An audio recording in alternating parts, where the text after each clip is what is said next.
Now let's go back to Khumalo. Okay, when you were talking about Khumalo, you spoke about Khumalo in the.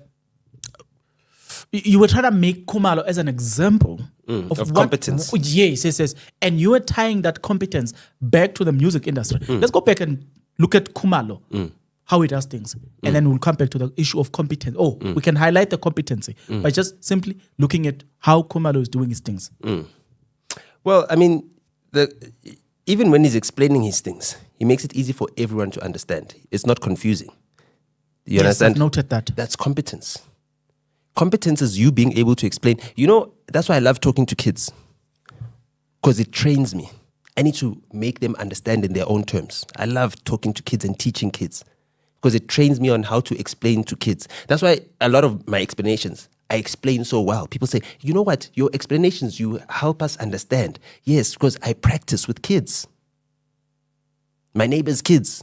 You know what I mean? My neighbor's kids will ask me like, lots of questions. They love it.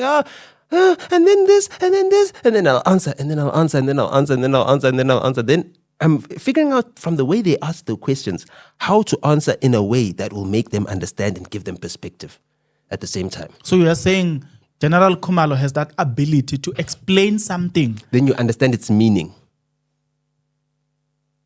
You understand what it means. Yes, you understand what's the meaning of this evidence. You understand if this dot is here and here, it's not about connecting the dot. It's about giving them meaning. Why is this dot here?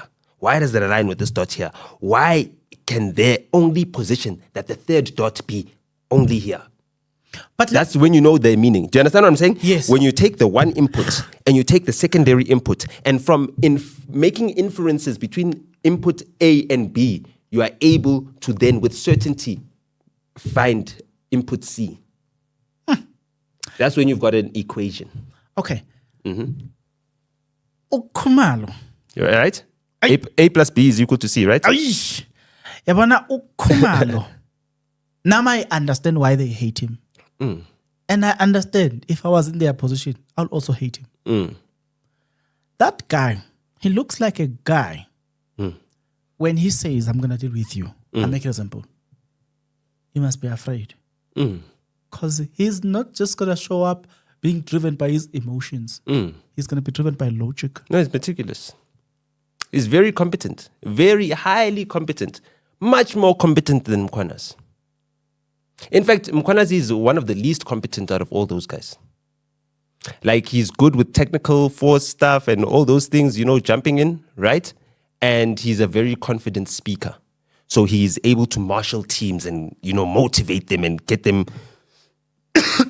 on board. Let me ask you a question. But as far as him doing his work by himself, like as a man, he's not a machine.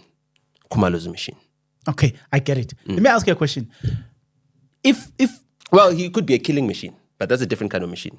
Okay, I'm going somewhere with that. If you're looking at that team, let's assume there's Masimila in one team, Khumalo in one team, Mkhwanazi in one team. Then the guys who are behind the scenes, like witness A, witness B, we don't get to see them.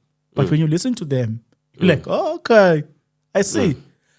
I see this train. You understand? All these other people that are coming to testify, the ones we see, the ones we don't see. I'm worried about the people that are silent, the ones that we don't know about. We will sometimes, I don't think we'll ever hear about them. I'm looking at this. The reason I'm saying I'm worried about them is because I feel like those are the most dangerous people, the ones that we will never get to hear them.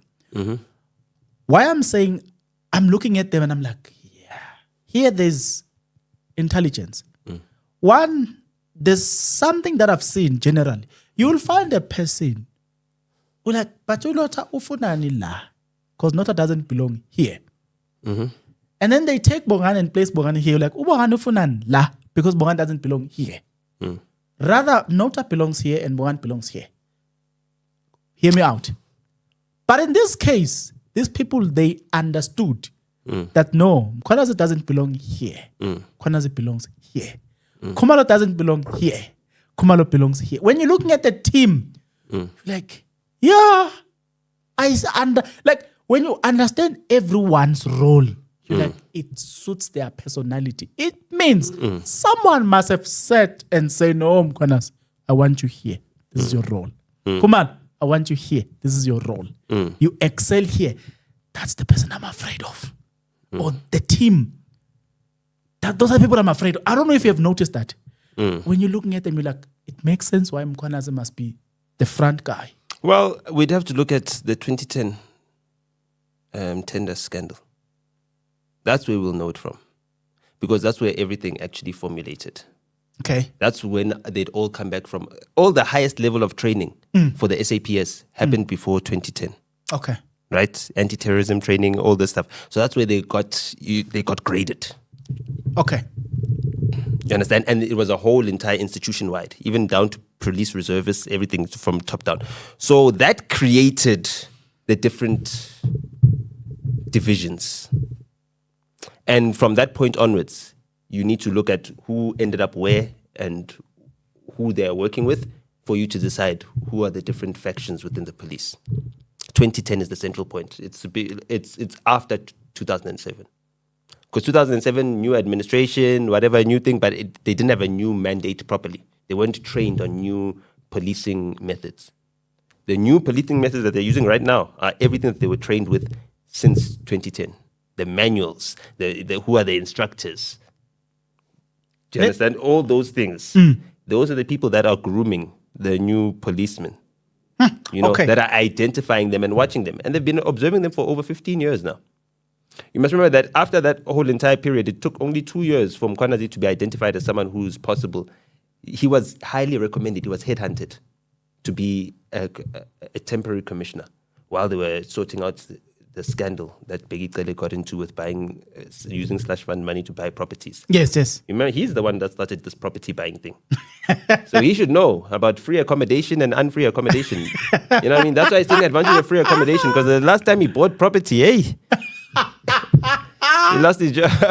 You know what I mean? That was the last day as a policeman. Okay. He came back to the police force as a police minister.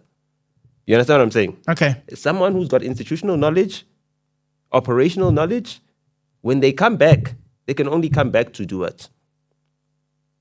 Why does a criminal come back to the scene of the crime? You understand what I'm saying? Out of that entire revolving door, everyone who left, Pahlane, Pierre, you name it, everyone went. Ketla Sitole, you name them. Everyone who was... Can you swing the mic straight to your mic? You know what I mean? Yeah. Everyone who left one way. There's only one person who had a revolving door, kept coming back. To the point where he's still there even now.